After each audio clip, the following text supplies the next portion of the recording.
Bonjour, dans cette vidéo, il sera question de probabilité conditionnelle et notamment de savoir utiliser un arbre afin de déterminer ce qu'on appelle les probabilités totales. L'énoncé de l'exercice est très simple, en fait, il y a un arbre à compléter, donc A, B, C et D sont des événements d'une même expérience aléatoire et il faudra compléter donc cet arbre pour en déduire la probabilité de l'événement D. Donc je voulais chercher un petit peu, essayer d'utiliser les propriétés qu'on a sur un arbre de probabilité et après essayer de calculer donc la probabilité de l'événement D en utilisant astucieusement cette représentation sous la forme d'un arbre. Donc on y va, c'est pas très compliqué, il suffit simplement de se rappeler que la somme des probabilités qui se trouvent sur cette branche-là doit faire 1, donc on a 0,3, 0,15, donc ça fait 0,45 quand j'additionne les deux, donc ici il manque 0,55. 0,2, donc comme la somme de ces probabilités doit faire 1, ici il manque 0,8. 0,3, donc 0,7 ici, 0,1 et donc 0,9 ici. La seule propriété que j'utilise est le fait que la somme des probabilités qui se trouvent sur les branches qui partent toutes d'un même nœud de l'arbre, là, ça doit faire 1. Donc ça doit faire 1 à chaque fois, et donc du coup ici je peux compléter les probabilités qui n'étaient pas au départ sur l'arbre. Maintenant, comment calculer la probabilité de l'événement D? C'est quelque chose qu'on va retrouver dans tous les exercices ou presque. Il va falloir donc avoir en tête que la probabilité de l'événement D, ça consiste tout simplement à additionner finalement toutes les probabilités qui amènent à réaliser l'événement D. Alors comment je peux réaliser l'événement D?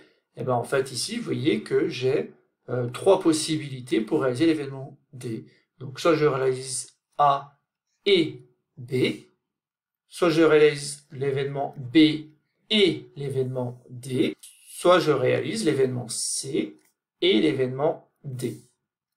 On voit bien qu'on a fait le total des probabilités. En fait, cette formule-là, on peut l'appeler la formule des probabilités totales. Une formule que je peux d'ailleurs réécrire, c'est la suivante.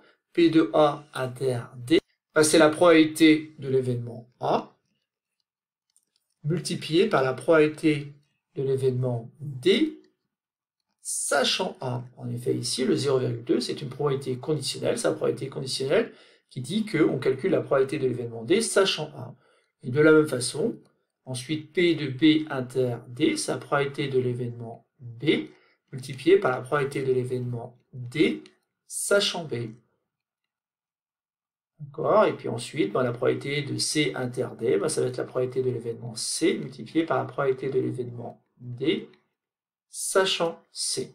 Et ça tombe bien parce qu'en fait, toutes ces valeurs-là, bien sûr, figurent sur l'arbre de probabilité.